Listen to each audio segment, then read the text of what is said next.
Ir-residenti tal-Mosta u ta' Birkirkara, tnejn mill-akbar lokalitajiet f'pajjiżna, se jgawdu b'mod dirett mis-Central Link Project.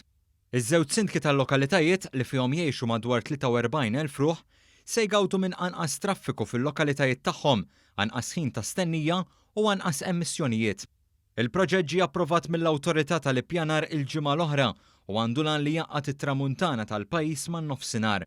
Dan fil-waqt li se jara aktar tħawwil ta' siġar. Is-Sindku ta' Birkirkara Joanne De Bonogrek qalet li bħalissa ħafna mit-traffiku qed jgħaddi mill-qalba tal-lokalità b'detriment għall-poplu Kalkaris.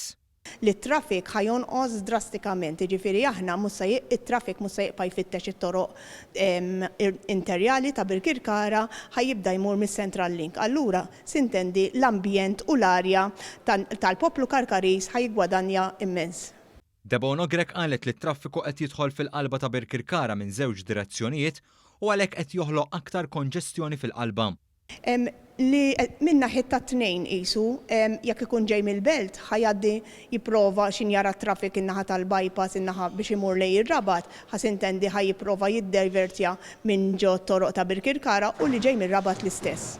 Min-naħa tagħha, is-Sindku tal-Mosta Romilda Baldakkino Żarb qalet li l-Mostin se jgawdu minn anqas ħin ta' stennija fit-traffiku biex jaqsmu lejn in-naħa ta' isfel tal-pajjiż. Li bla dubju aħna li nużaw dawn it-toroq ta' kuljum ilqajna b'sodisfazzjon dan il-proġett. Proġett li ser ikun jagħqad it-tramuntana man-nofsinhar u li grazzi għalih ser jirnexxinna li naqsu t-traffiku skont l-istudji li saru bin-nof. Qalet li b'dan il-proġett il-poplu Mosti se jgawdi minn anqas ħin ta' stennija fil-konġestjoni tat-traffiku li se jsarraf fi kwalità aħjar tal-ħajja. Baldakkino Żarb qalet ukoll kif dan il-proġett se jgħin biex jonqos it-traffiku mit-toroq residenzjali tal-Mosta. Għax meta jkollok konġestjoni ta' traffiku, nafu li sewwieqa jibdew jgħaddu minn toroq arterjali jippruvaw jidħlu fit-toroq residenzjali biex bekk huma jkunu din jaġlu il-ħin li huma jaslu d-dar. Għaldaqstant permezz ta' dan il-proġett dawn it-toroq residenzjali ser ikollnu qegħdin igawdu minn inqas torbju, inqas riski ta' aċċidenti u fl-istess ħin ukoll arja aħjar. Għalhekk nemmen li aħna bħala Mostin ser inkunu qegħdin ingawdu minn dan il-proġett tas-Central Link. Intant dwar il-proġett irreaġixxa wkoll is-Sindku ta' Ħalbalzan Ian Spiteri li kkonferma għal kuntrarju ta' dak allegat ebda siġra mi se tinqala kemm minn Vjal Depol u lanqas minn triq l-imdina fl-inħawi ta' Ħalbalzan.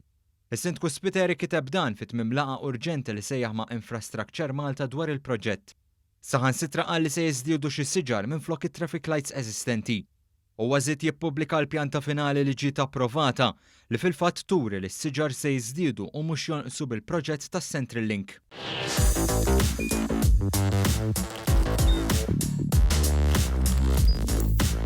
Idħol fuq one.com.mt u hemmhekk tista' tara l-programmi kollha li jxandru fuq One permezz ta' One Play.